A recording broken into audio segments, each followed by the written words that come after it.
টিৱা স্বায়ত্তশাসিত পৰিষদৰ ৩৫টা সমষ্টিত আজি পুৱা ৭:৩০ বজাৰ পৰা ভোটগ্ৰহণ আৰম্ভ বিয়লি ৪:৩০ বজাত ভোটগ্ৰহণৰ সামৰণি অসমকে ধৰি উত্তৰ পূৰ্বাঞ্চলৰ ৬খন ৰাজ্যৰ শক্তি খণ্ডৰ আন্তঃগাঁথনি উন্নয়নৰ বাবে সংশোধিত পুঁজিত কেন্দ্ৰীয় কেবিনেটৰ অনুমোদন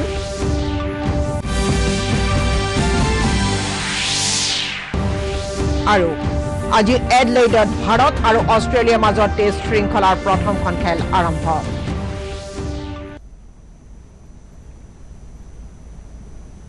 নমস্কাৰ পুৱাৰ বাতৰি সৈতে ষ্টুডিঅত মই জুলি শৰ্মা বৰুৱা এতিয়া বিতং বাতৰি টিৱা স্বায়ত্তশাসিত পৰিষদৰ নিৰ্বাচনৰ ভোটগ্ৰহণ আজি পুৱাৰে পৰা আৰম্ভ হৈছে মৰিগাঁও নগাঁও হোজাই আৰু কামৰূপ মহানগৰ জিলা অধীনস্থ মুঠ ৩৫টা পৰিষদীয় সমষ্টিত পুৱা ৭:৩০ বজাৰ পৰা ভোটগ্ৰহণ অনুষ্ঠিত হৈছে মৰিগাঁও জিলাত ১৮টা পৰিষদীয় সমষ্টিতো ভোটগ্ৰহণ অনুষ্ঠিত হৈছে বিয়লি ৪:৩০ বজাত ভোটগ্ৰহণৰ সামৰণি পৰিব মৰিগাঁও জিলাৰ নিৰ্বাচনী বিষয়া লীনা দাসে সাংবাদিকক জনোৱা অনুসৰি জিলাখনত মুঠ ১৯টা পৰিষদীয় সমষ্টি আছে যদিও এটা সমষ্টিত বিজেপিৰ প্ৰাৰ্থী বিনা প্ৰতিদ্বন্দ্বিতাৰে মনোনীত হোৱাত ১৮টা সমষ্টিতহে ভোটগ্ৰহণ অনুষ্ঠিত হৈছে কোভিড প্ৰটকল মানি সকলোৱে যাতে ভোটাধিকাৰ সাব্যস্ত কৰিব পাৰে সেই ক্ষেত্ৰত যাৱতীয় পদক্ষেপ গ্ৰহণ কৰা বুলি জিলা নিৰ্বাচনী বিষয়াগৰাকীয়ে জানিবলৈ দিয়ে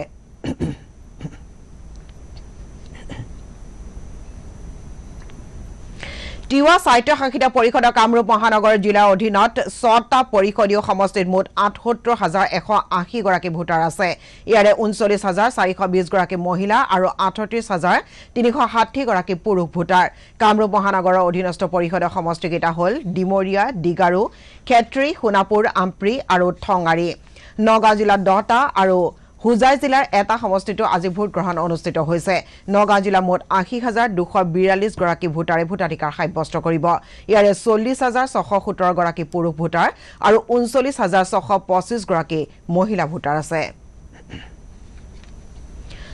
অৰ্থনৈতিক পৰিক্ৰমা বিষয়ক কেবিনেট কমিটিয়ে অসমকে ধৰি উত্তৰ পূৰ্বাঞ্চলৰ ৬খন ৰাজ্যৰ শক্তি খণ্ডৰ আন্তঃগাঁথনি উন্নয়নৰ বাবে সংশোধিত পুঁজিৰ অনুমোদন জনাইছে প্ৰধানমন্ত্ৰী নৰেন্দ্ৰ মোদীৰ অধ্যক্ষতাত অনুষ্ঠিত কেন্দ্ৰীয় মন্ত্ৰীসভাৰ বৈঠকত কালি এই সিদ্ধান্ত লোৱা হয় ইয়াৰ উপৰিও বৈঠকত কৃষকৰ উন্নয়ন টেলিকম খণ্ডৰ সুৰক্ষা ব্যৱস্থা স্পেকট্ৰামৰ নিলাম আদিৰ সন্দৰ্ভত কেইবাটাও গুৰুত্বপূৰ্ণ সিদ্ধান্ত গ্ৰহণ কৰা হয় সিদ্ধান্তসমূহৰ বিষয়ে সংবাদ মাধ্যমৰ আগত প্ৰকাশ কৰি কেন্দ্ৰীয় তথ্য আৰু সম্প্ৰচাৰ মন্ত্ৰী প্ৰকাশ জাভ্ৰেকাৰে কয় যে উত্তৰ পূৰ্বাঞ্চলৰ ৬খন ৰাজ্যৰ আন্তঃৰাজ্যিক বিদ্যুৎ সৰবৰাহ আৰু বিতৰণ ব্যৱস্থা শক্তিশালী কৰিবৰ বাবে কেন্দ্ৰীয় চৰকাৰে সংশোধিত পুঁজিৰ অনুমোদন জনাইছে এই প্ৰকল্পৰ মূল লক্ষ্য অঞ্চলটোৰ সামগ্ৰিক অৰ্থনৈতিক উন্নয়ন বুলি মন্ত্ৰীগৰাকীয়ে মন্তব্য কৰে Mizoram, Nagaland and Tripura, the power grid is consolidating the transmission and distribution networks of all these states.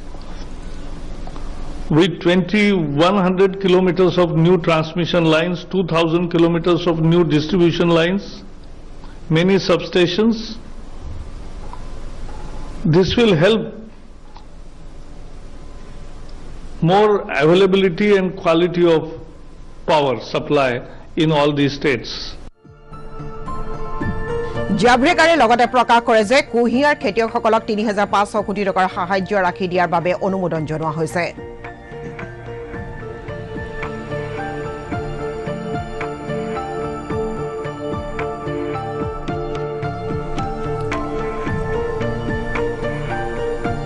सरकार ने इस साल 60 আনহাতে लाख কেন্দ্ৰীয় टन যোগাযোগ আৰু তথ্য প্ৰযুক্তি মন্ত্ৰী ৰবিশংকৰ প্ৰসাদে কয় चीनी निर्यात करने का निर्णय किया है निर्यात को सब्सिडी देने का निर्णय किया है ये सब्सिडी सीधे किसान के खाते में जाएगी ये उसकी विशेषता है 3500 करोड़ रुपए इस काम के लिए लगेंगे लेकिन किसान के लिए खुशखबरी वो है कि जो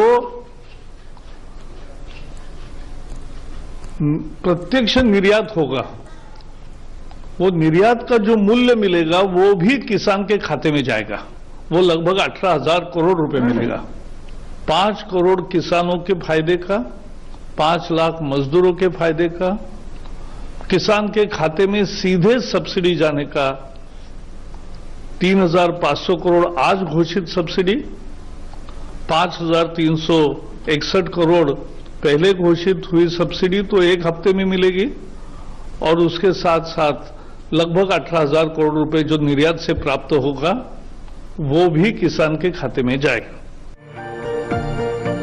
আনহাতে কেন্দ্ৰীয় যোগাযোগ আৰু তথ্য প্ৰযুক্তি মন্ত্ৰী ৰবিশংকৰ প্ৰসাদে কয় যে চৰকাৰে 20 বছৰৰ বাবে বিভিন্ন মেগাহাৰ্টজৰ স্পেক্ট্ৰাম নিলাম কৰিবৰ বাবেও সিদ্ধান্ত গ্ৰহণ কৰিছে। कैबिनेट ने निर्णय किया है कि स्पेक्ट्रम का ऑक्शन करने का फैसला हुआ है। ये टोटल जो स्पेक्ट्रम ऑक्शन होंगे ये 2251 मेगाहर्ट्ज होंगे जो ऑक्शन में आएंगे। 700, 800, 900, 1800, 2100, 2300 और 2500 मेगाहर्ट्ज बैंड्स हम ऑक्शन करेंगे। हमने इसका एक कार्यक्रम भी बना लिया है और इसी महीने हम नोटिस इनवाइटिंग एप्लीकेशंस इशू करेंगे और आने वाले मार्च में हमारी योजना है कि हम इस ऑक्शन को कार्य रूप देंगे। আত্মনিৰ্ভৰ ভাৰত অভিযানৰ সহায়ৰ বাবে মহাত্মা গান্ধী গ্ৰাম্য নিয়োগ নিশ্চিত আঁচনিৰ জৰিয়তে কেন্দ্ৰীয় চৰকাৰ আৰু নিউ ডেভেলপমেণ্ট বেংকে কালি $1,000 মিলিয়ন এখন ঋণ চুক্তিৰ স্বাক্ষৰ কৰে। প্ৰাকৃতিক সম্পদ ব্যৱস্থাপনাৰ জৰিয়তে গ্ৰামাঞ্চলত কোভিড মহামাৰীৰ পৰিপ্ৰেক্ষিতত ক্ষতিগ্ৰস্ত হোৱা অৰ্থনীতি এই চুক্তিয়ে অধিক সবল কৰি তুলিব বুলি কেন্দ্ৰীয় বিত্ত মন্ত্ৰালয়ে প্ৰকাশ কৰিছে।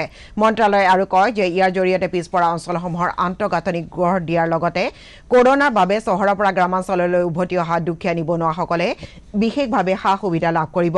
কেন্দ্ৰীয় চৰকাৰৰ অৰ্থনৈতিক সঞ্চালকালয় বিভাগৰ যুটীয়া সচিব বলদেৱ পুৰুষাৰ্থ আৰু নিউ ডেভেলপমেণ্ট বেংকৰ হৈ উপ সভাপতি চিয়াং জুৱে যুটীয়াভাৱে এই ঋণ চুক্তিত স্বাক্ষৰ কৰে। উদ্যোগ আৰু বাণিজ্য মন্ত্ৰী চন্দ্ৰমোহন পাটোৱাৰীয়ে ভিডিঅ' কনফাৰেন্স যোগে কালি ৰাজ্যৰ সকলো জিলা উপায়ুক্তৰ লগতে ডিআইচিচিৰ জেনেৰেল মেনেজাৰ, জিলা পৰিবহণ বিষয়া আৰু ITR অধ্যক্ষসকলৰ সৈতে এক আলোচনাত মিলিত হয়। উদ্যোগ আৰু বাণিজ্য, দক্ষতা, নিবনুৱা, পৰিবহণ আদি বিভিন্ন বিষয়সমূহৰ বিস্তৃত আলোচনা কৰে। কোভিড মহামাৰীৰ পিছৰ সময়ছোৱাত জনসাধাৰণৰ জীৱনধাৰা, অৰ্থনৈতিক উন্নয়ন, কৰ্ম সংস্থাপনৰ বাবে চৰকাৰৰ লগতে এই বিভাগসমূহে মূল ভূমিকা গ্ৰহণ কৰিব লাগিব বুলি মন্ত্ৰীগৰাকীয়ে উল্লেখ কৰে। মন্ত্ৰী পাটোৱাৰীয়ে মুখ্যমন্ত্ৰী গ্ৰাম্য পৰিবহণ আঁচনিৰ জৰিয়তে সাধাৰণ জনতাৰ সা-সুবিধাসমূহ উন্নত কৰিবলৈ বিষয়াসকলক আহ্বান জনায়। 28 ডিচেম্বৰৰ পৰা 30 ডিচেম্বৰলৈ তিনিদিনীয়া কাৰ্যসূচীৰে চতুৰ্দশ অসম বিধানসভাৰ শীতকালীন অধিৱেশন অনুষ্ঠিত হ'ব। বিধানসভাৰ ভাৰপ্ৰাপ্ত সচিব অমৰেন্দ্ৰ নাৰায়ণ ডেকাই এটা বিবৃতিযোগে সদৰি কৰা অনুসৰি 28 ডিচেম্বৰত অধ্যক্ষই অসম বিধানসভাৰ 2020 চনৰ শীতকালীন অধিৱেশনৰ বাবে কাৰ্যসূচী স্থিৰ কৰি কাৰ্য উপদেষ্টা সমিতিৰ প্ৰতিবেদন ঘোষণা কৰিব। এই অধিৱেশনতে 2020-2021 বৰ্ষৰ পৰিপূৰক মঞ্জুৰিৰ বাবে দাবীসমূহৰ ওপৰত 29 ডিচেম্বৰত ভোটদান হ'ব।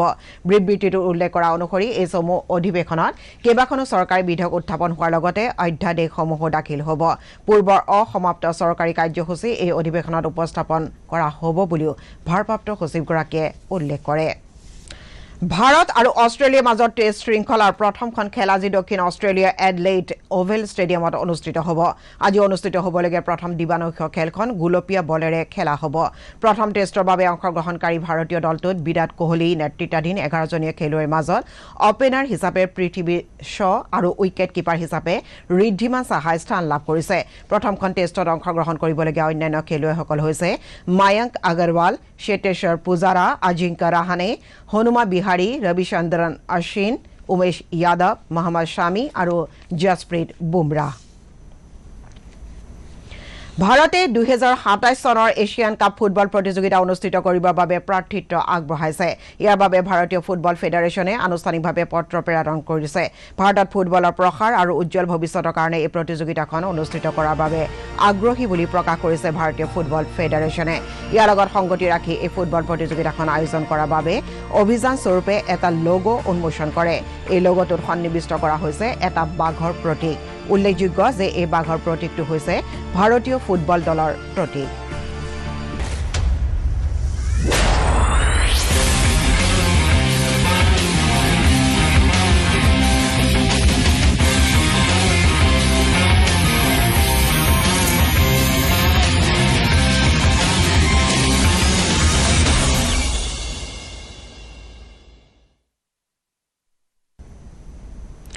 দেশত কোভিড-19 পৰা আৰোগ্যৰ হাৰ 95.21% বৃদ্ধি পাইছে। কালি দিনটোত 34,477 গৰাকী লোকে কোভিডৰ পৰা আৰোগ্য লাভ কৰে। স্বাস্থ্য মন্ত্ৰালয়ৰ সূত্ৰত প্ৰকাশ কৰা হৈছে যে এতিয়ালৈকে কোভিডৰ পৰা আৰোগ্য লাভৰ সংখ্যা 94,56,449 বৃদ্ধি পাইছে। চিকিৎসাধীন হৈ থকা কোভিড আক্ৰান্ত লোকৰ হাৰ হৈছে 3.34%। কালি 22,000 লোক নতুনকৈ আক্ৰান্ত হোৱাত দেশত এতিয়ালৈকে আক্ৰান্তৰ সংখ্যা 99,32,547 হৈছেগৈ। আনহাতে এই ৰোগত কালি 388 জন লোকৰ মৃত্যু ঘটাত প্ৰাণ হেৰুওৱা লোকৰ সংখ্যা 1,44,096 বৃদ্ধি পাইছে। মৃত্যুৰ হাৰ হৈছে 1.45%। ভাৰতীয় চিকিৎসা গৱেষণা পৰিষদে প্ৰকাশ কৰা মতে কালি দিনটোত দেশত 9,93,000টা নমুনা পৰীক্ষা কৰা হয়। ইয়াকে লৈ দেশত কোভিড নমুনা পৰীক্ষাৰ সংখ্যা 15,55,00,000লৈ বৃদ্ধি পাইছে। অসমত কোভিডৰ পৰা আৰোগ্য হোৱা লোকৰ হাৰ 97.88%লৈ বৃদ্ধি পাইছে। স্বাস্থ্যমন্ত্ৰী ডক্টৰ হিমন্ত বিশ্ব শৰ্মাই টুইটযোগে প্ৰকাশ কৰা অনুসৰি কালি দিনটোত 22,969 গৰাকী লোকৰ কোভিড নমুনা পৰীক্ষা কৰাৰ পাছত 97 গৰাকী লোকৰ দেশত কৰোনা সংক্ৰমণ ধৰা পৰে। ইয়াৰ ভিতৰত কামৰূপ মহানগৰৰ 39 গৰাকী লোক আছে। এই পৰ্যন্ত ৰাজ্যত 2,15,042 গৰাকী লোক কোভিডত আক্ৰান্ত হৈছে। আনহাতে 2,10,488 গৰাকী ৰোগী সুস্থ হৈ উঠিছে। বৰ্তমান ৰাজ্যখনত 3,544 গৰাকী কোভিড আক্ৰান্ত লোক চিকিৎসাধীন হৈ আছে। সক্ৰিয় ৰোগীৰ হাৰ 1.64%। কালি দিনটোত কামৰূপ মহানগৰ, বাক্সা আৰু চৰাইদেউ জিলাৰ এজনকৈ লোকৰ এই ৰোগত মৃত্যু হোৱাত কোভিডত এতিয়ালৈকে প্ৰাণ হেৰুওৱা লোকৰ সংখ্যা 1,007লৈ বৃদ্ধি পাইছে। মৃত্যুৰ হাৰ হৈছে 0.47%। অষ্টম বাৰ্ষিক উত্তৰ পূব মহোৎসৱ অহা 19 আৰু 20 ডিচেম্বৰত দুদিনীয়া কাৰ্যসূচীৰে গুৱাহাটীৰ ৰেডিশ্যন ব্লু হোটেলত অনুষ্ঠিত হ'ব। কোভিড-19 পৰিপ্ৰেক্ষিতত সীমিত সংখ্যক ব্যক্তিৰ উপস্থিতিত এই মহোৎসৱ অনুষ্ঠিত হ'ব বুলি মহোৎসৱৰ আয়োজক শ্যাম কানু মহন্তই কালি এখন সংবাদমেলত সদৰি কৰে। সংবাদমেলত মহন্তই জনায় যে এই উৎসৱৰ লগত সংগতি ৰাখি আইডিয়েশ্যন কনক্লেভ শীৰ্ষক এক নতুন কাৰ্যসূচী গ্ৰহণ কৰা হৈছে। এই কাৰ্যসূচীৰ জৰিয়তে উত্তৰ পূৰ্বাঞ্চলৰ যুৱ প্ৰতিভাসকলৰ সফলতাৰ কাহিনীৰ ওপৰত বৈঠক অনুষ্ঠিত হ'ব, য'ত উপস্থিত থাকিব জুবিন গাৰ্গ, আৰণ্যক শইকীয়া, আমষ্ট্ৰং পামে, হিমা দাস, ৰিণিকী ভূঞা শৰ্মা, নীতি দেৱকে ধৰি বহু প্ৰতিভাসম্পন্ন ব্যক্তি। উৎসৱৰ 2টা দিনৰ বিয়লি এক ফেশ্বন শ্ব' অনুষ্ঠিত হ'ব। এই অনুষ্ঠানত উত্তৰ পূৰ্বাঞ্চলৰ ৰঙীন সাজ পোছাকৰ লগতে নৃত্য, কাৰুকলা আৰু জনগোষ্ঠীয় পৰিচয়ৰ সমাৱেশ ঘটিব। মহোৎসৱত উত্তৰ পূব উন্নয়ন দপ্তৰ মন্ত্ৰী জিতেন্দ্ৰ সিঙৰ লগতে উত্তৰ পূৰ্বাঞ্চলৰ ৰাজ্যকেইখনৰ মুখ্যমন্ত্ৰীসকলৰ উপস্থিতিত পৰ্যালোচনা বৈঠক অনুষ্ঠিত হ'ব। ভাৰত চৰকাৰৰ স্বাস্থ্য মন্ত্ৰালয়ৰ নিৰ্দেশ মৰ্মে ৰাজ্যৰ অন্যান্য জিলাৰ লগতে চিৰাং জিলাতো আজিৰে পৰা ধনুষ্টংকা আৰু ঘোঁৰাশলকা ৰোগ প্ৰতিৰোধক টীকাকৰণ কাৰ্যসূচী আৰম্ভ কৰা হৈছে। 10ৰ পৰা 11 আৰু 16ৰ পৰা 17 বছৰ বয়সৰ জিলাখনৰ প্ৰায় 16,460 জন শিশুক সামৰি লোৱা হৈছে।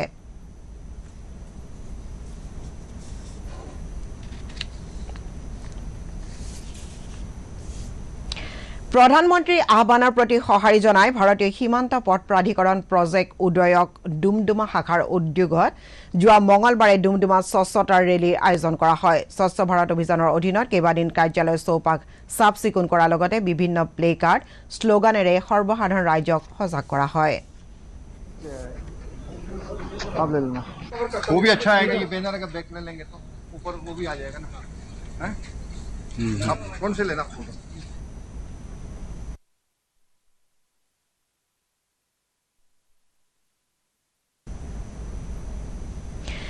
গোৱালপাৰা বনাঞ্চলিক বিষয়া শান্তনা মেধিয়ে চোৰাং কাঠৰ বিৰুদ্ধে অভিযান অব্যাহত ৰাখিছে। কালি পুৱতি নিশা বিষয়াগৰাকীৰ নেতৃত্বত বন সুৰক্ষা কৰ্মী আৰু আৰক্ষীয়ে অভিযান চলাই জিলাখনৰ জয়পুৰ পুৰণি বজাৰৰ পৰা এটা অবৈধ কাঠফলা কলৰ লগতে বৃহৎ পৰিমাণৰ চোৰাং কাঠ জব্দ কৰে। উল্লেখযোগ্য যে জিলাখনত এতিয়ালৈকে 13টা কাঠফলা কল উচ্ছেদ কৰিবলৈ সক্ষম হৈছে।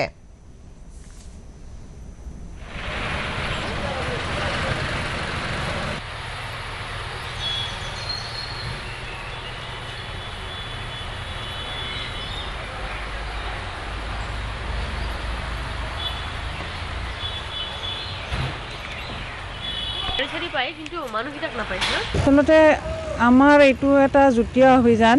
আমাৰ কৃষ্ণাই ৰেঞ্জাৰ বাইদেউ, শিৱানী পেগু আৰু আমাৰ বগৱান থানাৰ অচি চাবিৰ আলী, আমাৰ মানে তিনিওজনৰ মানে যৌথ এটা অভিযান আৰু পুলিচ আৰু আমাৰ ফৰেষ্ট ডিপাৰ্টমেণ্ট।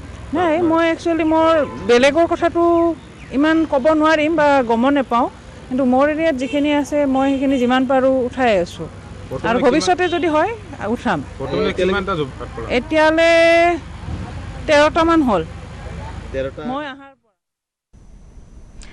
গুৱাহাটীৰ দূৰদৰ্শন কেন্দ্ৰৰ বাতৰি আৰু অন্যান্য অনুষ্ঠানসমূহ আমাৰ ইউটিউব চেনেল DD নিউজ গুৱাহাটীৰ যোগেদিও চাব পাৰিব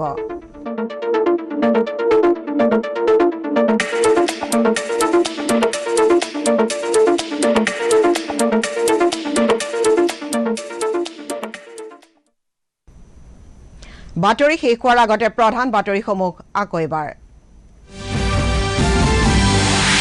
টিৱা স্বায়ত্ত শাসিত পৰিষদৰ ৩৫টা সমষ্টিত আজি পুৱা ৭:৩০ বজাৰ পৰা ভোট গ্ৰহণ আৰম্ভ বিয়লি ৪:৩০ বজাত ভোট গ্ৰহণৰ সামৰণি অসমকে ধৰি উত্তৰ পূৰ্বাঞ্চলৰ ৬খন ৰাজ্যৰ শক্তি খণ্ডৰ আন্তঃগাঁথনি উন্নয়নৰ বাবে সংশোধিত পুঁজিত কেন্দ্ৰীয় কেবিনেটৰ অনুমোদন